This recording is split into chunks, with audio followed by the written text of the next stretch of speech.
Hi, my name is Amy Anton. Today I'm going to be talking to you about the importance of motivating adult learners. In order to do this, you need to understand the best practices of andragogy, since adult learners learn differently than students. What is andragogy? You might know what pedagogy is, but do you know what andragogy is? Andragogy is also known as the adult learning theory. According to Pappas, Malcolm Knowles is known for the use of the term andragogy. Basically, andragogy refers to how adults learn. There are 5 assumptions of andragogy. Pappas explains them in a way that is easy to understand. First of all, adults are self-directed learners. Second, adults draw upon their experience. Third, adults are ready to learn. Adults center learning around problems in their own life as opposed to being subject-centered, like when they were a student learning certain subjects like math or reading. They like to choose to learn about things that they can relate to. Adults are motivated to learn. Rationale. When teaching adult learners, you need to be mindful of andragogy and not pedagogy. Anders states that most professional development is designed based on pedagogy as opposed to andragogy, which would be more effective when teaching adults. When planning your professional development, be sure to allow adults to have collaboration time. They also need to be interested in what they are learning so that they don't find it boring and a waste of time. Adults are always looking to problem solve, improve, and do better. If you give teachers choices, they'll be more motivated to learn. It is important to take your adult learners' experience into consideration when planning for professional development.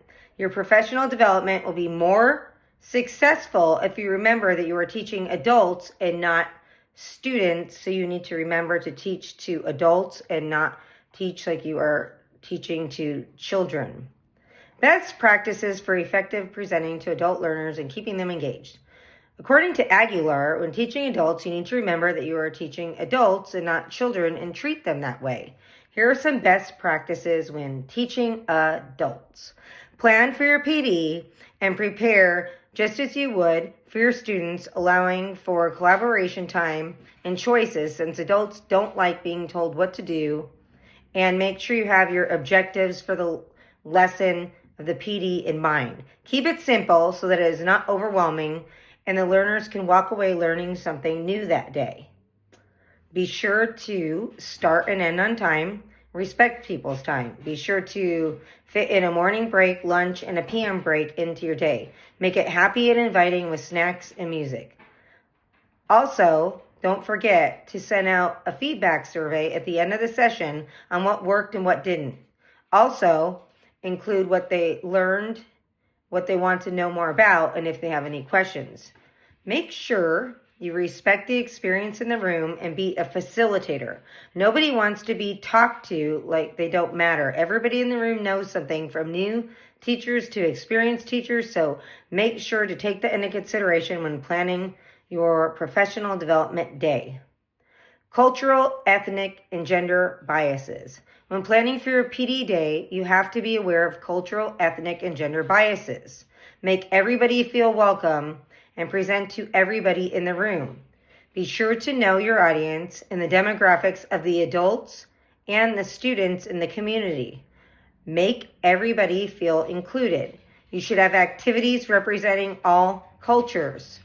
Be sure to use words like firefighter and police officer as opposed to fireman and policeman. Keep in mind that the audience could have biases against you as a presenter as well. The audience might not buy into what you are saying and could be judgmental if they have stereotypes about certain ethnicities, genders, or cultures. They will not think that you are a credible presenter. Try not to show that they are making you feel uncomfortable in your words, facial expressions, or body language. Conclusion. I hope that you enjoyed learning more about motivating adult learners and keep these ideas, skills, and strategies in mind when planning for adults. Please feel free to contact me if you need any additional support or have any questions. Thank you and happy planning for your PD days.